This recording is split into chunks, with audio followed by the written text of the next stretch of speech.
ఏంటి మరి చంద్రబాబు నాయుడు గారు వచ్చి ఒక 9 నెలలు 10 నెలలు అయితే అవుతుంది. మరి రైతుల పరిస్థితి ఎలా ఉంది? రైతులకు ఏ విధంగా ఉంది ఏడు? ఏ విధంగా ఏందో బాగానే ఉందిగా, వాళ్ళకే ఇబ్బంది ఏం లేదు, వాళ్ళకి రైతులకే ఇబ్బంది లేదు. అందుకని చంద్రబాబుకే కొద్దిగా ఇబ్బందికరంగా ఉంది. చంద్రబాబుకి ఇబ్బందికరంగా ఉంది.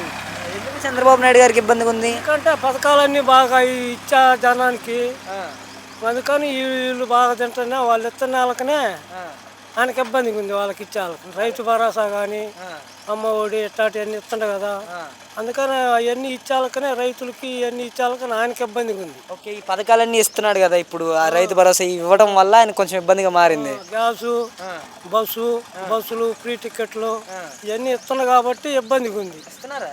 ఇస్తూనే ఉన్నాడుగా. ఏంటి మరి కొంతమంది ఏంటి రావట్లేదు అంటున్నారు కదండి చాలా వరకు. వచ్చేది ఆడ తెచ్చుకొని వచ్చేది, ఇంకా ఆయన దిగిపోయిన దాకా ఇస్తడే ఉంటుంది. దిగిపోయినాకనే ఇచ్చేది. ఇంకా వీళ్ళు చచ్చితే కానీ అప్పుడు ఇస్తాడు, అప్పటి వరకు ఇచ్చేది లేదు.